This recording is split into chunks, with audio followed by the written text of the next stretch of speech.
Today I am actually making a hummus.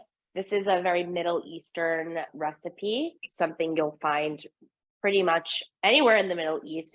It's used very regularly there. It's served breakfast, lunch, and dinner. It's used as dips. It's used as spread on a sandwich. Instead of ketchup, they'll use hummus. It's almost as a condiment. It's used as a condiment, as a dip, and it's just extremely universal there. You also don't see as many sesame allergies in the Middle East as you see here. So again, it's very much accepted all over the place, including schools and so on and so forth. So I love hummus.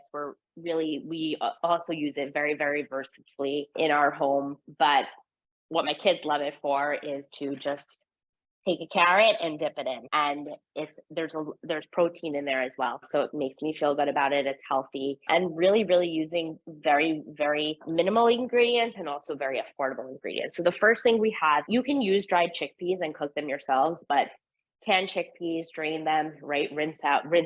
Drain, rinse them, take off some of the sodium is probably the best thing to do. You're using about a cup and a quarter or a cup and 3/4 of chickpeas. So it's a little bit tedious, but you don't need to do this.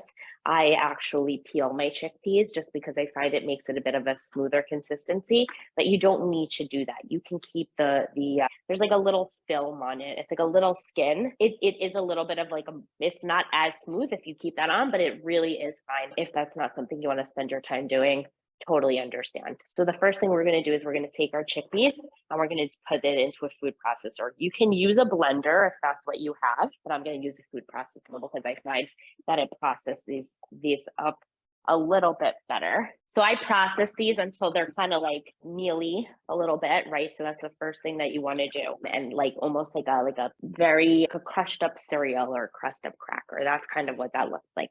The next thing we're going to do is we want to take the juice of, you can do half of a lemon or the juice of a whole lemon. You're going to put that in.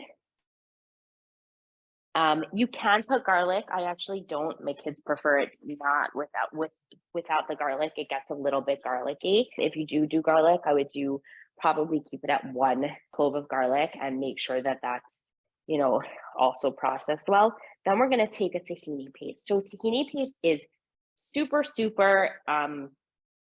easy to find. You can find this in any supermarket. It's also pretty inexpensive. Tahini is just essentially ground sesame. So really easy to find. We don't really want to eat it on its own because it's a little bitter, but it's so delicious and it makes for a really creamy and delicious hummus. So we're going to do a half a cup of the tahini. I'm going to try to fill that up to the half a cup. So we're going to do a half a cup of that. I'm going to throw that in there as well. And then we're going to do a little bit of salt. I don't like to do a lot of salt because I really don't think it needs it, but I like to do about half a teaspoon of salt or so. Put a little bit of salt and then keep a little bit of water on the side because you can kind of make it to however the texture that you want it. So now it's coming together, but it still needs a little bit of water. So you want to put like a teaspoon of water at a time. You don't really want it to be super watery. And that is really it. So everything goes into the food processor. Super easy. It's super creamy. I will show you what it looks like. I made this right before. It takes no time. It's a delicious consistency.